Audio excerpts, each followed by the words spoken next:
Vehicle expenses, mileage versus actual costs. Federal tax deductions for content creators, Segment 4, vehicle expenses and deduction methods. This video is part of a multi-segment series that breaks down federal tax deductions for self-employed content creators earning income from platforms like YouTube and the Amazon Influencer Program. A complete list of all segments, along with links to each one, can be found in the video description, allowing you to watch the full series in order or jump directly to specific topics. Before we begin, please note that this content is provided for informational and educational purposes only. While this material is based on detailed research and current tax guidelines, it is not intended to replace professional tax, legal, or financial advice. Tax laws can change, and individual situations vary. You are responsible for verifying information and consulting with a qualified professional regarding your own circumstances. Now let's talk about vehicle expenses. If you use your personal vehicle for business purposes, you may be eligible to deduct the business portion of those vehicle costs.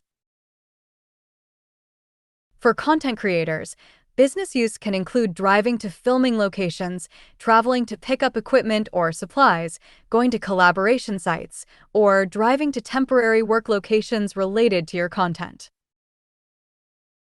Because your home office is considered your principal place of business, trips that begin at your home and go to another business-related location are generally considered business miles, not commuting. The IRS allows two different methods for deducting vehicle expenses: the standard mileage method and the actual expense method. The standard mileage method is the simpler of the two. With this method, you track the number of miles you drive for business during the year and multiply that number by the IRS standard mileage rate for that tax year.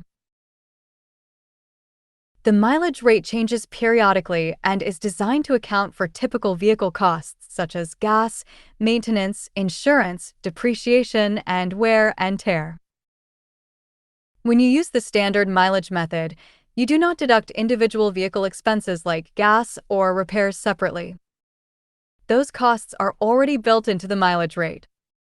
However, business-related parking fees and tolls can still be deducted in addition to the mileage calculation.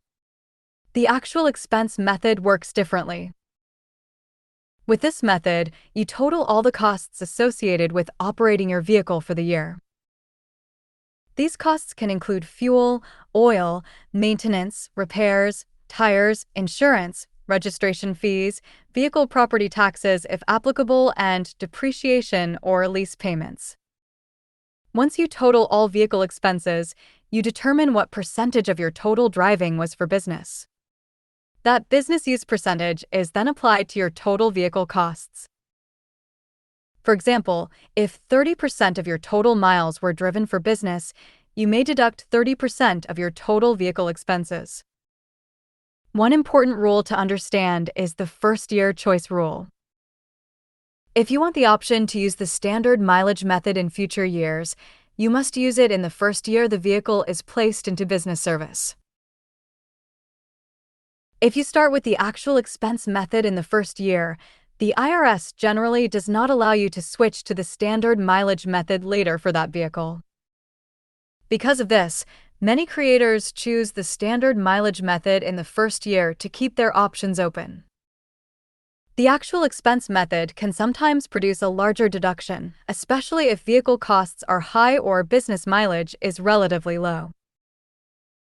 However, it requires more documentation and more detailed record keeping. Choosing between these two methods is not about guessing.